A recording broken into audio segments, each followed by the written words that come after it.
Hi everyone, and thanks for coming back to the Leadfast YouTube channel. Today I'm here to talk about the Baron Fig Archer, the new limited edition Snakes and Ladders release.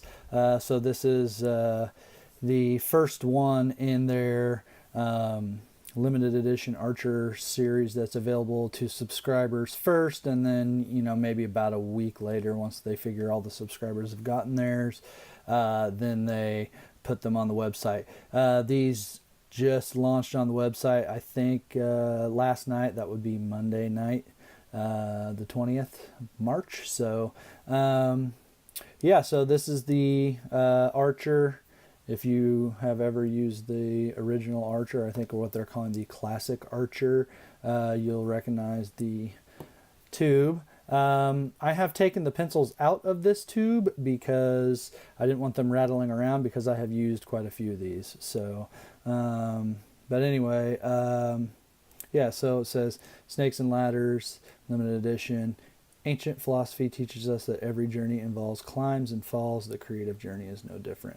Vermilion, which I am taking to mean the color, and graphite. The color of the lacquer is vermilion. The typical Baron Fig thing on the back says designed in NYC, made in Portugal. So this kind of, still minimal like these, but with a little theme to it. It has a cool snake there and a cool ladder there, and they're just kind of, throughout the tube all over. And then it has this like this little, like, I don't know, in my review I called it like Arab style or Moroccan style kind of pattern here, and it's on the top and the bottom. And most cool is it's kind of in the reverse on the inside of the tube. But like I said, the tube's empty because I have the pencils here. So I'll just leave this here. If it will not roll away, it might. I'll just leave one pencil there so it won't. So yeah, so these are the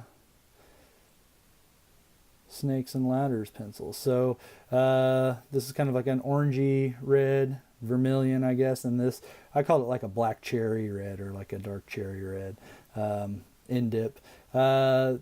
This lacquer is just like, as far as like the original classic Archer lacquer, very matte. As you can see, I've used this in a classroom friendly style sharpener because it's been eaten to death. But yeah, it's matte, it's not glossy, and as they say, that it won't kind of slide in your hand. I mean, I'm really kind of pushing it to do that, so it's the same way with these.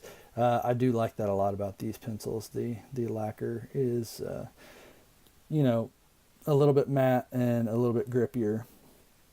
I believe these are cedar. They smell like it, although there was like a pretty heinous smell in the tube. Kind of smelled like chemicals needed to be off-gassed a little bit. But since these have been sitting out, yeah, I think I can really just get like a cedar smell out of these. They've got a nice grain look to them. I like that a lot. So those are those. I have a few that I've been using. I've been using these since I got them on Saturday, and I've been using them a lot, doing a lot of long form writing with them, trying to just really wrap my head around them, because as you have maybe read in my review, if you haven't, go over and check it out. But if you have, you'll see that I'm not a big fan of this core. This core is very, very brittle, and I have quite a few. This isn't even all of them, but I hack winged this one, by the way. Put a little red eraser in there. But it's just, not all of them were center, or some of them were badly not centered. And that is not good for a handheld sharpener. I didn't even try. I mean, I tried it once, but I'm not trying it again and again in the Pollux, because it will snap here below the wood, and then I'll have to sharpen and get it going again. I've used the Alvin brass bullet. I've used this this is an M&R double hole sharpener, and obviously using the hole for the smaller standard size pencil. That does okay. Actually, this little plastic junker from one of the Dom's pencil cases or pencil boxes that I had, this works really well on it. But it just seems like the core is shearing off, and there's a lot of wood splittage. That's happened on a few of them. And when you actually get this to like a specific like long point, like if you do it to a long point, it's going to snap immediately. There's some pictures on the website or on the post, and you can see like, I mean, I have a heavy hand, I'll admit that, but 1-2 words and what was, you know, a long point has turned into a pretty short point pretty quickly. I'm going to sharpen one up in a CP80 so you can see what I mean. Just give me a minute here. So this one's not entirely center, but okay, so that, and then I would have it breaking off like down to here in the first word. We can just test that right now. You can see. So I'll just write snakes, and right there, it just crunched right off. You could hear it. I don't know if you could hear it. I could hear it rattling around the desk and bouncing off the computer monitor, but yeah, it just cracks, and it doesn't break like a softer pencil does when it's sharpened to a needle tip. It breaks like a shattered core would. So these that I've sharpened with this little guy, they don't snap as bad, but they do crumble a lot. So if I just write snakes here, and I don't know if you'll be able to see this, but it just kind of, there's a lot of like crumbly action up here. I'll just sharpen one up with this Cume this Dom's eraser or Dom's sharpener real quick. And so it's down, you know, that's a pretty sharp point, and it'll just, I mean, you can just watch it crumble. Like, yeah, I mean, I'm trying to be honest here. Like, I'm really not pushing super hard. I mean, I'm using my normal pressure. It's just not strong enough, I guess. If I try to use like what I call my fountain pen pressure, you know, like really just like barely touching the page, you know, letting the ink, you know, when you're using a fountain pen, just glide onto the page. It doesn't, you know, have as bad of an issue, but even like sharpened up with a super, you know, long point and using fountain pen pressure, I've had them snap. I don't know what's going on as far as, you know, they say that this is the same exact core, but I've used them side by side, and I have pages like this. This is a Word, a Write Notepads reporter's notebook, by the way. And I have pages and pages of this. Oops, hit the camera. Pages and pages of this, like, right, Archer Original, Archer Snakes and Ladders, Archer Original, Archer Snakes and Ladders, all the way up and down the page, and just looking at it, just to see like, and it doesn't seem like it's the same to me.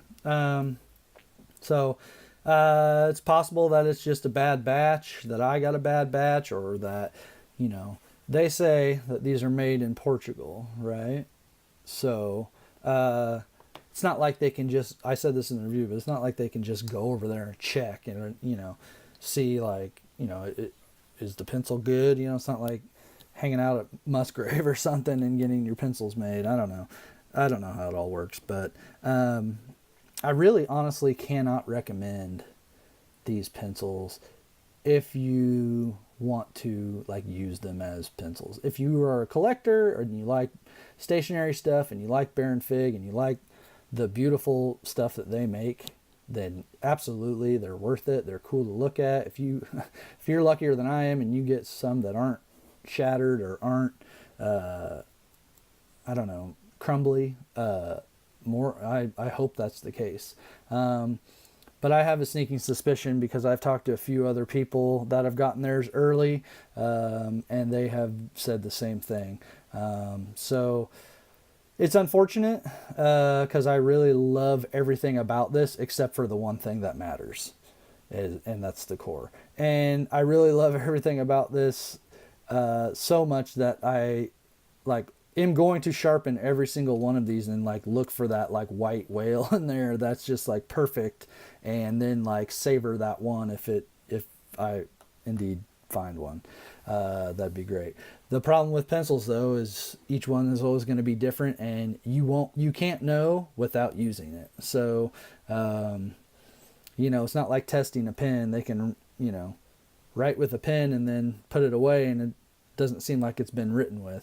I mean, as far as like a ballpoint or a gel pen or whatever, the pencil has to be sharpened. It has to be used, and you can do all you can to pick one or two out of the group and write with it and see what happens. But I don't know. I would say that if I was Baron Fig, I would be very upset with my manufacturer on these. But that's just my opinion. I'm really trying not to come off as a Baron Fig hater here, because because I didn't like the Askew, and people seem to think that I don't like Baron Fig at all. Nothing could be further from the truth. I use this Archer Classic quite a bit, and so much so that this is a second tube that is completely full.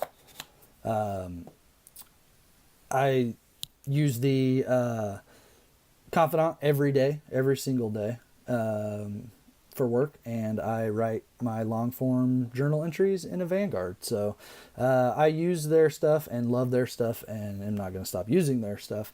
It's just unfortunate that two products kind of in a row that have come out that I have been disappointed with.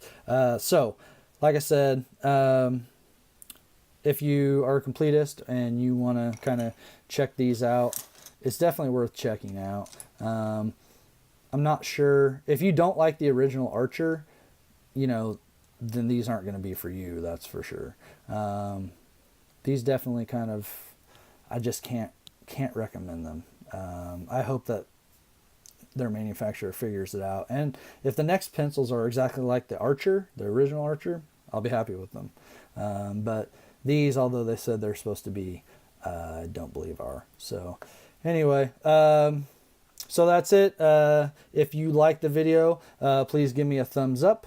If you want to see more videos like this, please subscribe down at the bottom here, I believe. And check out the review, the full written review, and many photos on the blog. I will keep reviewing these things as they keep coming in. And thanks for watching, and we'll see you next time. Thanks.